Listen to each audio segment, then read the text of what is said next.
We're here now with The Legal Answer, our segment twice a month here on Studio 10, brought to you by the Sinas Dramis Law Firm and personal injury attorneys, Steve Sinas and Katie Tucker. And joining us this week is Stephen Sinas. How are you? I'm well, thank you. All right, well, thank you for joining us, Stephen. And today we're talking about jury verdicts in motor vehicle negligence cases. And Steve, sometimes those verdicts can be quite substantial. But is all the money awarded through the verdict actually paid to the injured person? So I've been handling auto cases my entire career, and I believe that one of the biggest misconceptions out there is that just because an injured person gets a multi-million-dollar verdict against an at-fault driver, that they're going to get paid all that money. That is not necessarily true. There are a couple different reasons for that. First of all, the assets of the defendant might not be enough to actually pay that person the judgment. Right. So you could get hurt by an at-fault driver. They might not have their own assets to actually pay you the amount that you get through a jury verdict. Then you turn to the person's insurance coverage. And when it comes to insurance coverage, it can be very limited. So you could sustain catastrophic injury due to the negligence of another driver, and they may only have $50,000 of liability insurance.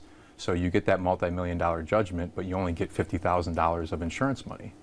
So those are two main reasons. The other issue that can come up is if you get that big verdict against the defendant, they may appeal the verdict, and you go to the Court of Appeals for another year or two.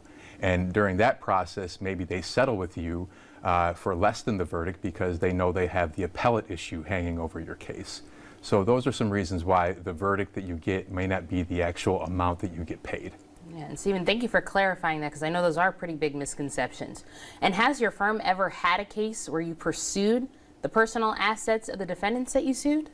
When people come and talk to us about representing them, they're really concerned about taking the money from the at-fault driver. They obviously are upset that the at-fault driver caused them injury, but they don't want to bankrupt the person.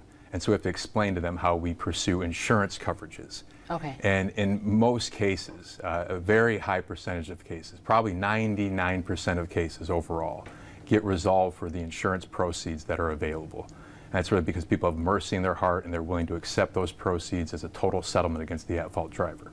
However, when the at-fault driver does something really egregious, say that they were intoxicated, right, say that they also had low levels of insurance coverage, there have been cases where we say to the at-fault driver, what you did was so wrong, your insurance coverage wasn't enough, you also need to pay some of your money. That really does not happen very often at all. It's happened a few times in my career.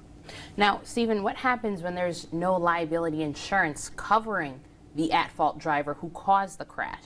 Well, that means that it's like squeezing blood from a turnip against the at-fault driver, so to speak.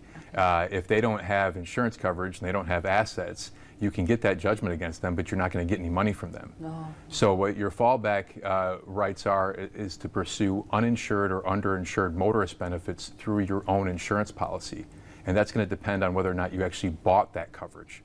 So I highly recommend that everybody buy as much uninsured and underinsured motorist coverage as they can, because that is protection in the event that they're hit by an at-fault driver who doesn't have enough insurance to cover their damages. So that's a big source of protection that you can buy yourself through your own auto insurance. Okay, buying enough underinsured and uninsured protection, you said? Yes. All right, you should talk to your insurance agent about that. That's right. Okay, well, thank you so much for clarifying that and giving us that information and breaking it down in a way that's easy for all of us here to understand. And of course, we'll have more information online at WILX.com. Thank you so much for joining us, Stephen. Thanks for having me.